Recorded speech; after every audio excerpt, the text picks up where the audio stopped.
Hey everybody, Tobin here from Snap2Cover.com, bringing you a review of MERCS Conflict. MERCS Conflict is a game developed by Andrew Meredith and it's published by Megacon Games. The game takes place in the MERCS universe. If you're not familiar with the MERCS universe, it is a near-future sci-fi universe. Somewhat dystopian, but corporations have taken over the entire world. They've redivided the territories and they control everything for the people inside of that. They control how you get your food, what your job is, growing up based on a test. There's a lot of worker union strikes that go on when people get upset about how they're being treated or if they think they deserve a raise, things like that. And they also have things called MERCS, which are the basic soldiers of the universe. Each corporation has them and they use them to try and acquire different resources that other megacons have if trade doesn't go very well, or they use it to protect their own investments if another megacon is trying to infringe on those. In this game here,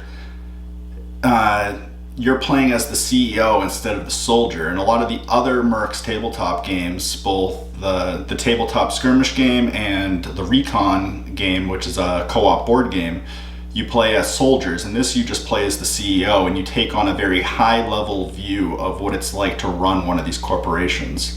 The other thing that differentiates this game versus the other games in the MERCS franchise is that there's no miniatures in this game. It is completely dice based. This is a dice game, but it's unlike a lot of the dice games that I've played in the past. Things like Dungeon Roll and Zombie Dice, where you're basically rolling and trying to push your luck to the limits and try to get as many victory points as you can without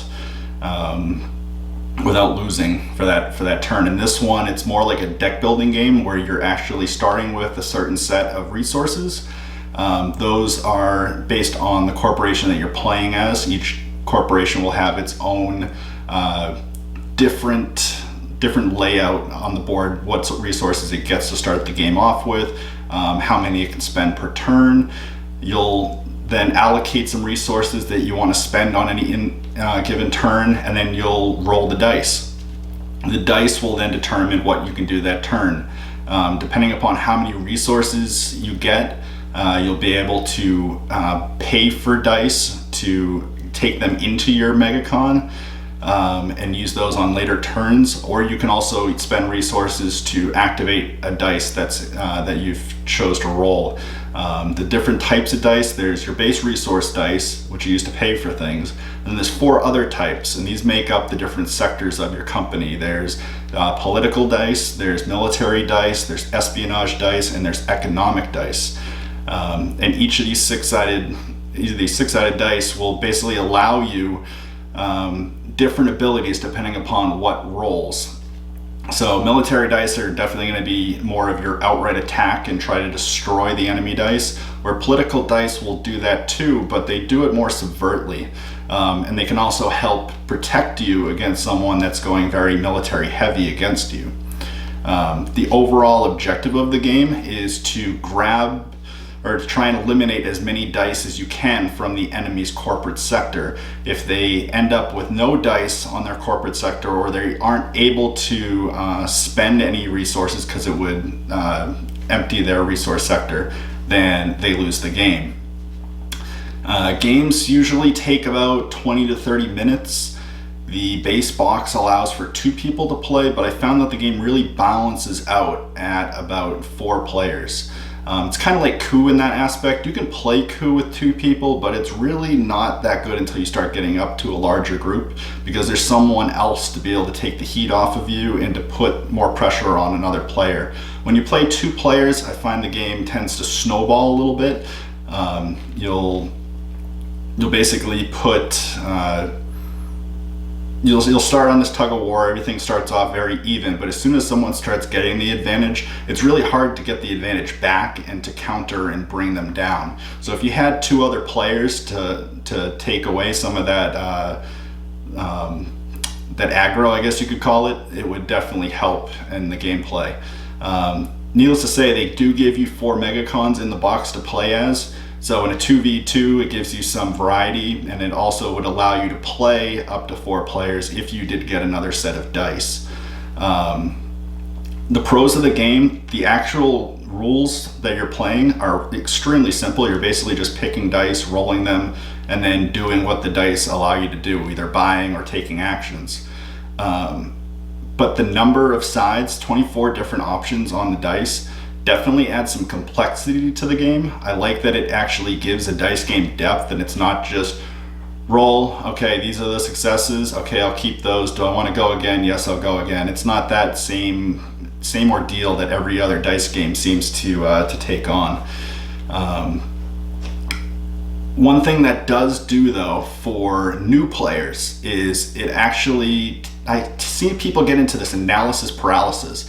They basically look at having 24 different options and they're like, well, what's the perfect dice to pick? Which one do I pick? There's, you know, so many different options, and they'll spend, I've had people play it and take like 20 minutes to look through every single card, every single side of the dice, look at it, kind of judge, well, what do you have for dice? What does your dice allow you to do? And you don't really know what you get to do until you actually roll those dice. So your best option, I'm gonna let Shia LaBeouf take it over. Yesterday, you said tomorrow, so just do it! Make your dreams come true! Just do it! So that's right, just do it. Pick a dice, one you like, try it out. Your first few games, not even just your first game, but your first like maybe 3 games, that's what you're gonna be doing. You're gonna be just grabbing a dice, getting accustomed to what it does, what impact that dice's different sides have on the game, and going from that. Don't expect to pick this up the first time and being a master at it. It's got way too much depth for that. As far as other pros for the game, the artwork is amazing and the quality of the product is great. The cardboard, I haven't had any warping issues. I've had the game in a humid house for 9 months now, and I haven't seen any warping issues. The dice they're heavy, solid dice. They've got really good different designs on them. They seem to balance really well, and you get 50 of them. So there's a lot in the box. So besides, I'd say that's the big pros of the game. The only cons, again, analysis paralysis, but also the fact that you can't play with 4 players directly out of the box, especially when that is where the game seems to be balanced at. I think they would have been pushing for space in the box that they chose had they gone with 100 dice, but if they had, I think you would have had a better product. Overall, with the 2-player variant is still really good. On top of that, so overall I would say that the game is a very good game. Is it the best game that Megacon Games has come out with? No. It's definitely not the best. It's probably one of the bottom tier games that they've created. That being said, it is a very, very good dice game. It does take a lot of getting used to, and if you are a competitive player, the first few games are probably going to be discouraging. But if you stick with it and you try to understand that underlying meta, then you actually will have a really good time. And it can be a really good time filler in between games while you're waiting for people to come over. Different games like that. If you're waiting for someone to come over for MERCS or a couple people to come over and play, you can bust this out, play a quick 20-minute game, and then jump into something like MERCS or Myth. So I would definitely say this is something to have on the shelf. It does add a lot of variety, and I think it's selling for like 30 or 40 bucks. So, not a bad price point on the game either. So overall, I would say it's a buy, and I would give it a 7 out of 10.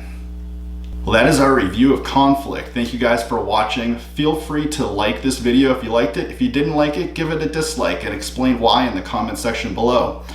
Feel free to give us any feedback in the comments. We love hearing from you guys. If you're new to the channel, feel free to subscribe. We're going to be coming out with a lot more videos. And let us know what you think about this new video setup. Is it working? Is it not working? What do you like? What don't you like? Please let us know again in the comments below, and feel free to share this video with your friends. We really appreciate everyone that shares our videos and lets other people know. It allows us to do great videos, so please share, subscribe, like, and until next time, always snap to cover.